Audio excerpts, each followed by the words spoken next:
Good morning दोस्तों, welcome again to my channel world market by Anoor. एक नया हफ्ता, एक नया दिन, एक नई शुरुआत। तो थोड़ा सा पहले बात कर लेंगे कि लास्ट वीक के अंदर क्या हुआ, स्पेशली फ्राइडे के दिन क्या हुआ, थोड़ा मेमोरी रिफ्रेश कर लेंगे। आज मार्केट के अंदर क्या हो सकता है, आज है मंडे, और कल मार्केट में अगर मुझे मेरी पोजीशन ओपन रखनी है कल मॉर्निंग तक तो वहाँ पे बात कर लेंगे। मेरा नाम यूसुफ रहमान हलारी, मैं एक ऑप्शन ट्रेडर हूँ। हम लोग कोई भी किस्म का बाय या सेल का रिकमेंडेशन बिल्कुल भी देते नहीं है। अपना दिमाग का इस्तेमाल कीजिए ट्रेड करने से पहले। तो सर, फ्राइडे के दिन मार्केट के अंदर क्या हो गया, एक स्मॉल रिकवरी हम लोग को देखने को मिली।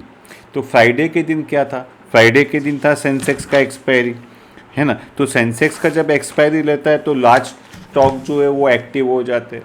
तो इसके अंदर एक्चुअली हुआ क्या फ्राइडे के दिन, अगर हम देखें, ये है हमारा फ्राइडे का डाटा। तो फ्राइडे के दिन डाटा के अंदर आप यहाँ देख रहे हो कि मैंने जैसे बोला था भाई, इतना बड़ा फॉल आता है तो उसको क्या होता है, रिवर्जल टू द मीन होता है। मार्केट साइडवे होती है, मार्केट थोड़ा वेट करती है, यहाँ वहाँ नज़र लगाते भाई क्या हो रहा है क्या नहीं हो रहा है। तो ये हो गया candle within the candle, ये हो गया उसके अंदर कैंडल। तो ये क्या हो रहा है, candle within the candle होने के वजह से जो स्मॉलर टाइम फ्रेम है उसके अंदर सारे बैंड जो है वो स्क्वीज हो जाते हैं। तो फ्राइडे के दिन मार्केट के अंदर क्या हुआ, सारे जो अपने ये जो स्टॉक्स थे, ऑटो के स्टॉक्स के अंदर हम लोग की सेलिंग देखने को मिली। हमारी जो इंडियन ऑयल रिफाइनरीज है, जैसे कि आईओसी हो गई, बीपीसीएल हो गया, एचपीसीएल हो गया, उसके अंदर सब सेलिंग देखने को मिली। अब उसके बाद में मार्केट हमारा हो गया 3:30 बजे बंद। 3:30 बजे मार्केट बंद हो जाने के बाद में क्या डाटा आया और अब तक मार्केट क्या कर रही है, पहले ये समझना पड़ेगा। तो इसके लिए मुझे क्या करना पड़ेगा, मेरे को जाना पड़ेगा फ्राइडे 15, फ्राइडे से लेके मेरे को क्या करना है 19 तक की मार्केट देखनी है।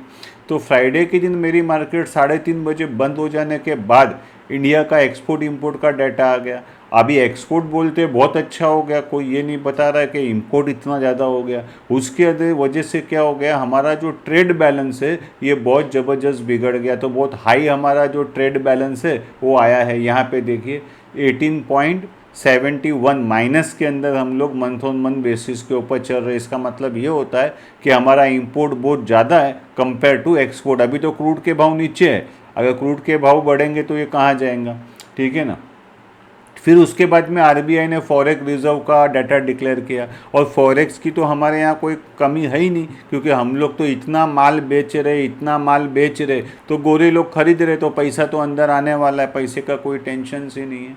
और उसके बाद में यूएसए के डाटा आ गया, इंडस्ट्रियल प्रोडक्शन डाटा वगैरह आ गया। सैटरडे के दिन तो कोई डाटा था नहीं, अब आ गया मंडे के अंदर। तो मंडे मॉर्निंग हमारी मार्केट खुलने से पहले ये इतना सारा डाटा ऑलरेडी मार्केट को हिट हो चुका है। चाइना का इंडस्ट्रियल प्रोडक्शन डाटा अच्छा आ गया, है ना। तो इसके वजह से हमको क्या देखना है कि फ्राइडे बंद हो जाने के बाद अब तक इंटरनेशनल मार्केट के अंदर क्या हो गया, इंटरनेशनल बॉन्ड मार्केट क्या हो गया, करेंसी मार्केट क्या हो गया।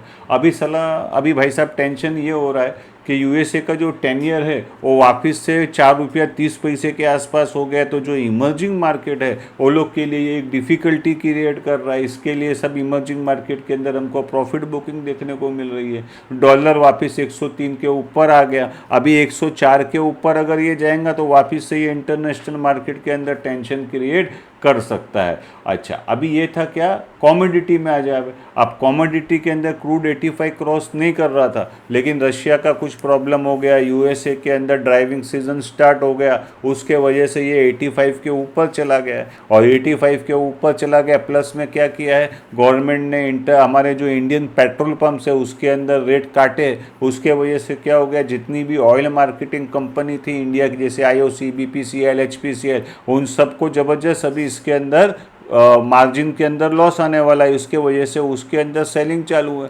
प्लस इंटरेस्ट रेट इतना बढ़ गया, ये सब के वजह से इंटरनेशनल मार्केट में क्रूड बढ़ गया, उसके वजह से सारी ऑटो कंपनीज के अंदर थोड़ा प्रॉफिट बुकिंग हम लोग को देखने को मिल रहा है। तो ये था। गोल्ड क्या कर रहा है, गोल्ड थोड़ा फ्लैटिश है। कॉपर जो है, कॉपर हाई के ऊपर चालू है।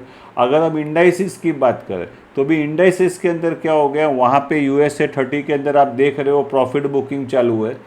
S&P 500 के अंदर प्रॉफिट बुकिंग चालू है, नेस्डेक के उसके अंदर प्रॉफिट बुकिंग चालू है। अगर मैं मेरे आपको यहाँ पे मेरा वाला ये चार्ट बताऊँ, ये देखिए, ये फ्राइडे के बंद होने के बाद 3:30 बंद होने के बाद में सारी चीज़ मेजोरिटी के अंदर रेड के अंदर है, खाली एक जापान को छोड़ के। क्योंकि अभी क्या होगा, ये पूरे हफ्ते के अंदर हम लोग आगे देखेंगे कि सब इंटरनेशनल जो सेंट्रल बैंक है उनके सबके कमेंट्रीज आएंगी, उनके इंटरेस्ट रेट डिसीजंस आएंगे, उसके वजह से ये जापान थोड़ा स्ट्रांग चालू है। अगर मेरे को देखना है कि आज का मेरे को देखना है कि आज जो है वो 18 तारीख है, तो आज 18 तारीख के अंदर मार्केट के अंदर क्या होने वाला है, ड्यूरिंग मार्केट आवर। तो ड्यूरिंग मार्केट आवर तो कोई डाटा आता नहीं है, सीधा 3:30 बजे यूरोप का सीपीआई आएगा, तब तक तो मेरा मार्केट बंद हो जाएगा। लेकिन मैं मेरी पोजीशन ओपन रखता हूँ, क्योंकि सीपीआई जो होता है एक सेंसिटिव डाटा होता है और ये पूरा करेंसी मार्केट को हिला देता है। तो कल मॉर्निंग के लिए अगर मुझे मेरी पोजीशन ओपन रखनी है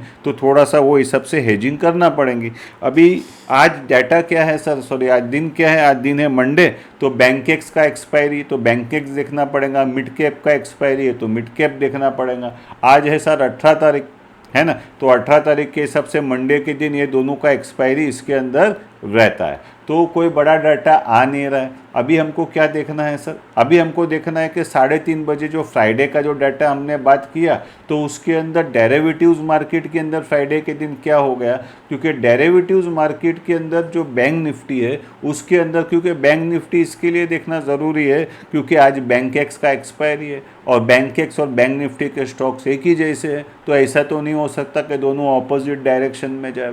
तो यहाँ पे क्या है, 27 सेलर थे, 19 बायर थे, तो इसके अंदर वीकनेस है। अभी यहाँ पे आप देखेंगे कि जो हमारा निफ्टी है, ये जो आप चार्ट देख रहे हो, निफ्टी का चार्ट देख रहे हो, निफ्टी ने क्या किया, ये 1, 2 और 3 ये कैंडल तो अभी बनने वाला है आज। ये 3 दिन से वो अपना बॉटम नहीं तोड़ रहा है, बॉटम पकड़ के रखा है, लेकिन बैंक निफ्टी के अंदर हमको वीकनेस देखने को मिल रही है। बैंक निफ्टी क्या कर रहा है, रोज़ एक नया लो बना रहा है। तो आज बैंक निफ्टी क्या करेगा वो देखना। यहाँ पे जो है ये एक डोजी बन गया, इनडिसिसिव कैंडल बन गया। यहाँ पे आप देख रहे हो क्लियरली 48,000 से कोई बैंक निफ्टी को रोज़ बेच रहा है। तो वो भी एक भी बात ये है कि शॉर्टर टाइम फ्रेम के अंदर ये क्या हो रहा है, यहाँ पे क्या हो रहा है, वो लोग साइडवे मूवमेंट बना के अपना प्रॉफिट बुकिंग ये लोग ने किया है। अभी जो आदमी ने यहाँ से जो सेलिंग किया है उसको तो ज़बरदस्त प्रॉफिट हो रहा है। ये क्या हो रहा है, इसके अंदर प्रॉफिट बुकिंग हो रही है। तो अभी हमको क्या देखना पड़ेगा सर, फ्यूचर्स के अंदर क्या हो गया। अगर हम फ्यूचर्स की मार्केट को देखें तो फ्राइडे के दिन 2600 का ओपन इंटरेस्ट बढ़ गया, जो आप यहाँ पे देख रहे, जो कोई बहुत बड़ा नहीं है, 0.5% या आधा टका के आसपास ओपन इंटरेस्ट बढ़ा। लेकिन उसमें एक देखने वाली बात ये थी कि एफएफआई लोगों ने अपना लॉन्ग ज़बरदस्त काट डाला। वो लोग ने अपना लॉन्ग काटा तो वो लोग को क्या लग रहा है, वो लोग को लग रहा है कि भाई तेज़ी क्यों करने का। अभी यहाँ इस पॉइंट के ऊपर से हमारा ये मार्च का सीरीज स्टार्ट हुआ था, उसमें कांस्टेंट रोज़ सुबह को कोई ना कोई ओपन इंटरेस्ट बढ़ा रहा है और ये ओपन इंटरेस्ट बढ़ गया है। अभी यहाँ पे आप देखेंगे कि वो लोग ने अपना लॉन्ग काट दिया, इसके लिए ये ऐसा नीचे हो गया है। तो ये थी डेरिवेटिव्स की बात। अभी कैश के अंदर क्या हो रहा है कि फ्राइडे के दिन एफडीआई लोग ने माल बेचा, एफएफआई लोग ने माल लिया, तो मार्केट के अंदर कोई कैश इनफ्लो का तो कमी नहीं है। जैसे कि आप यहाँ पे चार्ट में देख रहे हैं, कैश तो रोज़ मार्केट के अंदर आ ही रहा है। कोई भी भाव के अंदर आप माल बेचो, वो भाव के अंदर माल बिक जा रहा है, दे आर बायर्स। तो ये हो गई फ्राइडे की बात। अभी आज हमको देखना पड़ेगा कि भाई अगर मुझे इंट्राडे करना है तो इंट्राडे के अंदर क्या सिचुएशन है कि दो चीज़ की एक्सपायरी, एक बैंक निफ्टी का, सॉरी बैंकेक्स का और मिड कैप का। तो वो अगर हम देखें, वो अगर हम यहाँ पे देखें तो ये क्या है सर, हमारा निफ्टी का चार्ट है, बैंक निफ्टी का। ये है हमारा फिन निफ्टी और ये है हमारा बैंकेक्स। तो बैंकेक्स के अंदर क्या हो रहा है कि जो, अगर मैं यहाँ पे आपको मेरा चार्ट बताऊँ, यहाँ पे मैं आपको मेरा चार्ट बताऊँ, ये चार्ट अगर आप देखेंगे, ये एक सेलिंग थी, वो सेलिंग के अंदर ये जो है, आप कभी इसको स्मॉलर टाइम फ्रेम में देखेंगे तो ये बाइंग दिखेंगी, लेकिन ये एक्चुअली प्रॉफिट बुकिंग हो रही है। जिन्होंने शॉर्ट किया है वो लोग अपना शॉर्ट का प्रॉफिट यहाँ पे बुक कर रहे हैं, ऐसा मेरे को लगता है। तो यहाँ पे एक सप्लाई पॉइंट है, ये जो सप्लाई पॉइंट है वो सप्लाई पॉइंट को क्या बैंकेक्स, आज निकाल पाएगा? मेरे को ऐसा लगता है कि 53,000 का जो लेवल है उसके अंदर बहुत सारा कॉल राइटिंग हुआ है। किसके अंदर? बैंकेक्स के अंदर 53,000 का कॉल राइटिंग हुआ है। तो वो क्या करेगा, यहाँ पे अगर आप देखेंगे उसको, इधर आ जाएंगे, ये 53,000, ये 53,000 के ऊपर एक बड़ा कॉल राइटिंग हुआ है, तो वो क्या उसको क्रॉस कर पाएगा क्या? अगर आप बैंक निफ्टी का चार्ट जाके देखते हैं, बैंक निफ्टी के अंदर क्या हो रहा है कि बैंक निफ्टी के अंदर 46,500 कहाँ गया? ये बैंक निफ्टी किधर गया मेरा? हाँ, ये मेरे को बड़ा करना पड़ता है ना। हाँ, तो यहाँ पे क्या हो रहा है कि बैंक निफ्टी के अंदर 46,500 के अंदर बहुत सारे कॉल राइटर्स लोग हैं ना, वो अपनी पोजीशन बना के बैठे हैं। तो अगर इसको ऊपर लेके जाना है तो पहले तो 46,500 के जो कॉल राइटर्स है उनको अपनी पोजीशन काटना पड़ेगी, यानी उनको क्या करना पड़ेगा, उनको तेजी करना पड़ेगा। तो 46,500 के कॉल राइटर्स क्या रोल प्ले करते हैं वो इसके ऊपर आज इम्पोर्टेंट है। इसके हिसाब से बैंकेक्स के अंदर मूवमेंट आ सकता है। इंटरनेशनल मार्केट सब सॉफ्ट है, यूएसए के अंदर इंटरेस्ट रेट बढ़े हुए हैं। अभी यहाँ पे आप देखेंगे ये है पब्लिक सेक्टर बैंक। तो पब्लिक सेक्टर बैंक के अंदर जो कल इतना ज़बरदस्त, अभी ये क्या बोलेंगे, आप इसको डोजी बोलेंगे कि क्या आप इसको लॉन्ग लेग हैमर बोलेंगे, ये इतना बड़ा जो बाइंग आया किसमें, पब्लिक सेक्टर बैंक के अंदर। पब्लिक सेक्टर बैंक के अंदर जो बाइंग आप देखेंगे, ये है पब्लिक सेक्टर बैंक और ये पब्लिक सेक्टर बैंक। तो क्या हो गया, ये एक सेलिंग पॉइंट है। यहाँ से मार्केट को वो लोग ने फेंका और ये मार्केट को वो लोग ने रिकवर कर लिया पब्लिक सेक्टर बैंक के अंदर। तो पब्लिक सेक्टर बैंक के अंदर जो ये बाइंग आया है तो 6,800 यहाँ पे हम लोग देख रहे हैं कि उसका सप्लाई जोन है। तो ये सप्लाई जोन को क्या वो क्रॉस करेगा? तो ये जो 3 लेवल मैंने आपको बताया, जब तक ये मैं हम लोग कोई भी बाय या सेल का रिकमेंडेशन बिल्कुल भी देते नहीं है। ये इंट्राडे बेसिस पे जिसको ट्रेड करना या मेरे को ट्रेड करना है, मैं मेरी ही बात करूँ, मैं आपकी क्यों करूँ, तो इंट्राडे लेवल के ऊपर अगर मुझे ट्रेड करना है तो पब्लिक सेक्टर बैंक के अंदर 68 अपने बात किया। 46,500 का कॉल और पुट राइटर जो है वो लोग क्या करते हैं, ये एक बड़ा गेम है, क्योंकि 46,500 के ऊपर मार्केट है ऑलमोस्ट 100 पॉइंट। तो क्या वो लोग अपना शॉर्ट कवरिंग करेंगे कि ऑल कॉल राइट करके मार्केट को नीचे लेके जाएंगे, ये देखने का रहेगा। किसके अंदर? बैंक निफ्टी के अंदर। और जैसा मैंने बैंकेक्स का तो ऑलरेडी आपको बताया कि 53,000 के अंदर बड़ा कॉल राइटिंग हुआ पड़ा है, अभी वो उसके ऊपर तो मार्केट को जाने देवे ऐसा मेरे को लगता नहीं है। तो ये क्या था सर, हमारा बैंकेक्स का था। अभी अगर हमारा मिड कैप निफ्टी का भी आज एक्सपायरी, अगर मिड कैप निफ्टी को देखें तो ये देखिए, ये इतना बड़ा सेलिंग आया, ये उसके अंदर रिकवरी आई, ये candle within the candle हम बोलेंगे, ये इतना जो लॉन्ग हैमर मार दिया है, क्या इसको लॉन्ग हैमर को ये लोग क्रॉस कर पाएंगे क्या? क्योंकि अगर हम यहाँ पे जाते हैं, क्या कहते हैं इसको, मिड कैप निफ्टी के अंदर जाते हैं तो हम देखेंगे कि 10,000 जो 500 है ना, ये 10,500 के लेवल के ऊपर ज़बरदस्त सेलिंग आता है। तो 10,500 का जो कॉल राइटर है वो क्या करने वाला है? क्या आज वो कॉल राइटिंग करेगा? 10,000 अगर मेरे को मिड कैप निफ्टी के अंदर आज प्ले करना है, क्या होता है कि जैसे जैसे एक्सपायरी आती है सारा एनर्जी उस तरफ फिक्स मूवमेंट ले लेता है। तो आज क्या होगा, जितने भी मिड कैप के स्टॉक्स है, फाइनेंशियल मिड कैप के स्टॉक्स है, ये सारे एक्टिव रहने वाले। और 10,500 का कॉल राइटर क्या करेगा, क्या वो अपना पोजीशंस को काटने वाला है? क्योंकि अभी तक तो क्या है, 10,500 के नीचे मार्केट है, यहाँ पे आप देख रहे। तो 10,500 के नीचे जब तक मार्केट है, कॉल राइटर को कोई टेंशन नहीं है।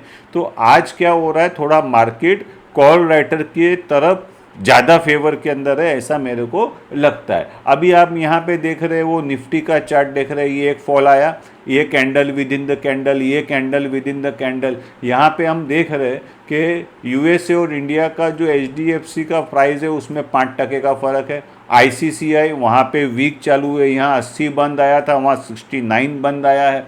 अभी हमारा जो एक्सिस बैंक है वो भी इंटरनेशनल मार्केट के अंदर वीक है। खाली सपोर्ट कौन कर रहा है, वो रिलायंस कर रहा है। तो आज अगर सपोज करो फाइनेंशियल स्टॉक्स के अंदर, क्योंकि आईटी भी बहुत वीक है, इन्फी तो वहाँ 2.5% इंडिया का और वहाँ का जो प्राइस है इसमें 2.5% का फ़र्क हो गया आईटी के अंदर।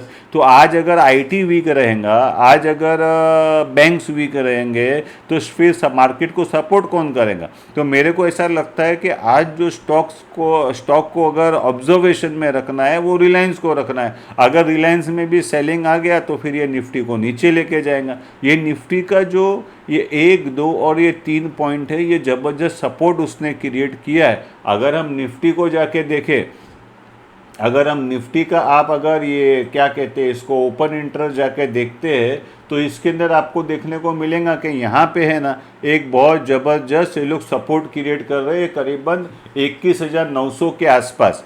21,900 के आसपास यहाँ पे ज़बरदस्त क्या हो रहा है, पुट राइटिंग हो रही है। और मार्केट को पुट राइटिंग का मतलब होता है तेज़ी करना। तो ये लोग क्या कर रहे हैं, 21,900 का पुट राइट करके मार्केट को सपोर्ट दे रहे। तो फिर साहब अगर 21,500 का अगर ये लोग 21,900 का पुट राइटिंग करके मार्केट को सपोर्ट दे रहे तो फिर रेसिस्टेंस कहाँ लगता है? तो रेसिस्टेंस लगता है एक्चुअली 22,000 के अंदर। बहुत लोगों ने कॉल राइट करके रखा है। सर शुरू मार्केट का हमारा जब निफ्टी का सीरीज स्टार्ट हुआ था दोस्तों, ऐसा वीडियो डाटा आपको नहीं मिलेगा। मैं उम्मीद रखता हूं कि आपने वीडियो को लाइक किया है, शेयर किया है, चैनल को सब्सक्राइब किया है। डिस्क्रिप्शन बॉक्स के अंदर हमारा लिंक है व्हाट्सएप का, उसमें आप ज्वाइन हो जाइए। तो मेरा क्या बोलने का था कि 21,900 को अगर कोई पुट राइट कर रहा है तो कॉल कहाँ पे? तो सीरीज स्टार्ट हुई, जब मार्च की सीरीज स्टार्ट हुई तो हमने क्या बात की थी कि 22,000 का बेस रखते हुए किसी ने कॉल और पुट दोनों राइट कर दिया है। 22,000 का कॉल भी राइट कर दिया, 22,000 का पुट भी राइट कर दिया, तो उसको पॉइंट मिले 800। तो जब तक 800 पॉइंट उसके पास मार्केट का मूवमेंट 22,000 से 800 आप प्लस करो, 22,800 हो गया। और अगर उसमें से 22,000 में से 800 माइनस करो तो 21,200 हो गया। तो ये लोग क्या कर रहे हैं, मोटा मोटा मार्केट का ये महीने के अंदर ये रेंज पकड़ के चल रहे। और वाकई में अगर किसी ने स्टार्टिंग के अंदर मंथ स्टार्ट के अंदर ही अगर निफ्टी का ये कॉल और ये पुट राइट कर दिया है तो उसको तो अभी 2 अच्छे पैसे मिल रहे हैं। क्योंकि अगर आप कॉल का देखेंगे तो 300 रुपया चल रहा है और पुट का चल रहा है 150 रुपया, मतलब 450 रुपया चल रहा है। उसने राइट किया है 800 रुपये में। अभी 800 में से आप 450 निकाल दो तो 350 रुपया वो पर पैर कमा रहा है। तो कॉल राइटर लोग जो है वो इसको इस तरीके से निफ्टी को बांध के चल रहे हैं। जो बड़े प्लेयर्स हैं जो मंथ एंड के अंदर प्ले करते हैं उन्होंने इस तरीके से पोजीशन लिया हुआ है। उन्होंने निफ्टी का ऊपर में 22,800, नीचे में 21,200 का रेंज निकाला है और वो हिसाब से पोजीशन लेके रखी हुई है। तो दोस्तों देखते हैं आज अक्खा दिन मार्केट में क्या होता है, और वक्त रहा तो कल मॉर्निंग में वापस से मिलेंगे। Thank you for watching my video.